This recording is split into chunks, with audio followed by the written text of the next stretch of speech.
So the president believes race may play a factor among some white voters who don't much flip over him, telling the New Yorker, and I quote again, "There is no doubt that there are some folks who just really dislike me because they don't like the idea of a black president." What is remarkable is that 5 years into his presidency, this issue of race still even comes up. And on this Martin Luther King Day, no less, seems the latest excuse du jour served up for a presidency that is flailing and approval ratings that are tumbling. But wait a minute. When those ratings were soaring, I guess race was not an issue? Or now that they're going the other way, they've suddenly become an issue. It's remarkable to me that the man who captured the world's attention 5 years ago this very day cannot grasp this reality even now.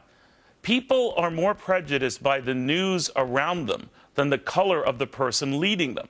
A healthcare law that makes them sick, a recovery that leaves them stewing, and a soaring debt that leaves them worrying. Look, I have no problem with the color of the president's skin, maybe just the thickness of it. A president who seems remarkably preoccupied with a news channel that won't just toe his line, or critics who won't worship his every line. Now, that does not make them racist as much as they like to think realist. Realists who look at the totality of the president and his performance, not based on the color of his skin, but maybe the content of his policies. So let's be clear. Much is better than it was 5 years ago in this country. Housing is back. Banks are back, and the markets are clearly back. The president shouldn't take all the credit for that, but he is the guy in charge, and he deserves, as would any of his predecessors, the good and bad that comes with that. But just because the economy's off its back doesn't mean it's off to the races. It's not. And it has nothing to do with race, and everything to do with racing to do things that didn't work. Remember that for the first 2 years of his presidency, he and Democrats ran the table and just tried to get everything they could and see what would stick.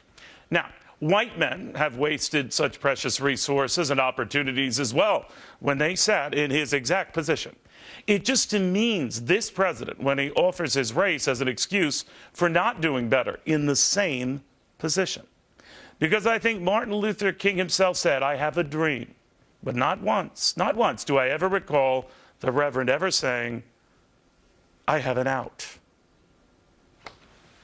All right, and oh no, Cuomo didn't, did he? If they are the extreme conservatives, they have no place in the state of New York. Because that's not who New Yorkers are.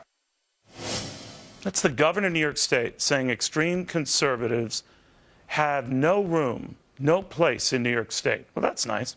Tonight at FBN on 8 p.m., we got conservative businessman Carl Palladino, who ran against New York's Democratic governor, and he just might again. He is so fired up about this.